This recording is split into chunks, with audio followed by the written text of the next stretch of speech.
नमस्कार, मैं हूं आपके साथ कविता राणा। बुधवार को पीएम मोदी की अध्यक्षता में हुई कैबिनेट की बैठक में प्रवासी मजदूरों को लेकर बड़ा फैसला लिया गया। सरकार के इस फैसले से प्रवासी मजदूरों को राहत मिलेगी। तो सरकार ने ऐलान किया है कि प्रधानमंत्री आवास योजना के तहत देश के 107 शहरों में बनाए गए 1.8 लाख मकान तैयार हैं और ये मकान प्रवासी मजदूरों को किराए पर दिए जाएंगे। जी हाँ, सरकार ने प्रवासी मजदूरों को सस्ता किराए का मकान ना मिलने की मुश्किल को देखते हुए ये फैसला लिया है। प्रधानमंत्री आवास योजना में जैसे आपको पता है, शहरों में कुछ घर बन के तैयार है। अन्य योजनाओं में 107 शहरों में 1,08,000 छोटे मकान यानी 1 बेडरूम किचन, इतने फ्लैट्स तैयार है। इन फ्लैट्स को प्रवासी मजदूरों को किराए पर देने का फैसला किया है और अभी 1,08,000 तैयार है 107 शहरों में, यानी एवरेज पकड़ोगे तो 1,000 हर शहर में है। वहां की कॉरपोरेशन किराए पर देगी और दूसरा भी उसका हिस्सा है कि किसी की व्यक्तिगत जमीन है या कॉरपोरेशन अपनी जमीन पर कुछ करना चाहता है, सरकार अपनी जमीन पर करना चाहती है, तो यह आवास योजना चलेगी और उसके लिए 50% FSI या FIR कहते हैं अलग अलग शहरों में।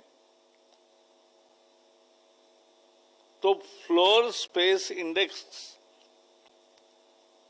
कहीं 1 होता है, कहीं 2 होते हैं, कहीं 3 होता है, वो 50% ज्यादा मिलेगा।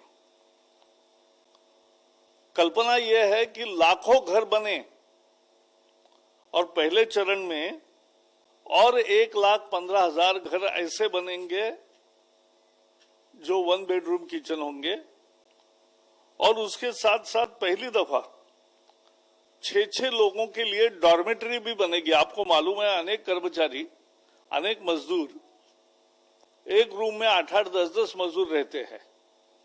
उसके जगह 3 पायदान पर उनको ठीक रहने की व्यवस्था हो तो ये डॉर्मेटरीज भी बनेंगे और ये भी 1,35,000 लोगों को अकोमोडेट करेगा। तो कुल मिला के आज की योजना है वो लगभग 4 लाख के आसपास लोगों की व्यवस्था करेगी, 3.5 लाख लोगों की। लेकिन ये स्कीम लगातार चलती रहेगी, ये बढ़ती रहेगी और इसमें 25 साल की ये एक तरह से उसको किराए पर मिलता रहेगा और मजदूर बदलेंगे तो भी किराया का नाम नया आएगा। तो ये काम पर जो मजदूर आते हैं उनके लिए ये एक व्यवस्था, किराए पर मकान नहीं मिलता था, सस्ता नहीं मिलता था, अब सस्ता मकान मिलेगा। इसके अलावा सरकार ने ऐलान किया है कि अगर कोई प्रवासी श्रमिक अपने घर से वापस अपने काम की जगह पर जाता है तो उसे भी सरकार की ओर से गरीब कल्याण अन्न योजना के तहत दिया जाने वाला राशन भी मिलेगा।